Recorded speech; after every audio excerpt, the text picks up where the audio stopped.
ন্যূনতম সিকিউরিটি নিয়ে চলাও হলো সুন্নাহ। কিন্তু আমাদের লড়াইটা হলো, আমার মা স্বাভাবিকভাবেই কান্নাকাটি করেন, আমার পরিবার সবাই। তো আমি আমার মাকে বলেছি যে দেখো, মানে আমরা যে লড়াই নেমেছি, আমার একটা মনে হয় কি, কোনো রাজনীতিবিদের না বাসায় মৃত্যুটা হইতে পারে না, এটা কোনো ভালো মৃত্যু না। যিনি রাজনীতি করেন, যিনি লড়াই করেন, যিনি বিপ্লবী, যিনি সংগ্রামী, তার মৃত্যুটা হবে একটা সংগ্রামের মধ্য দিয়ে, একটা রাজপথে, একটা গ্লোরির মৃত্যু।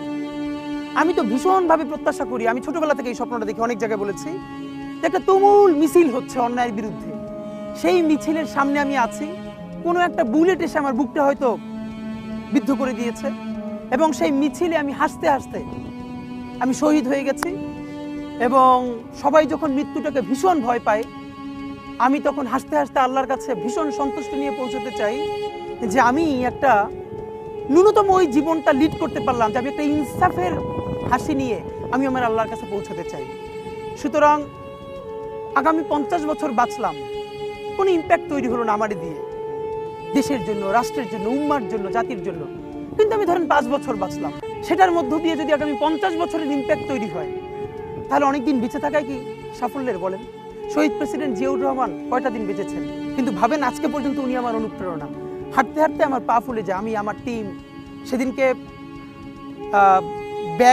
ব্যাগের মধ্যে জুতো নিয়ে তারপরে একটা শপিং মলে ঘুরছিলাম, মানে পা ফুলে গেছে, পা জুতোয় ঢুকাতে পারছিলাম না। তো জিয়াউর রহমানের একটা ওনার গল্প মনে পড়ছিল, যিনি মাইলকে মাইল যখন হাঁটতেন, ওনার সাথে স্টাফদের পা ফুলে যেত, কিন্তু ওনার তো আর্মি ট্রেনিং আছে।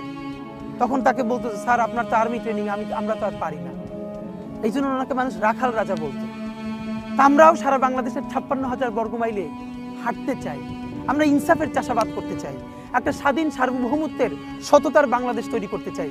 আল্লাহ যে কয়দিন হায়াতে রাখবেন, এই লড়াইটা করব। যেদিন নিয়ে যাবেন, আমি স্বপ্ন দেখে যেতে চাই, আমি আমাদের এমন টিম, আমি আমার সন্তানকে রেখে যেতে চাই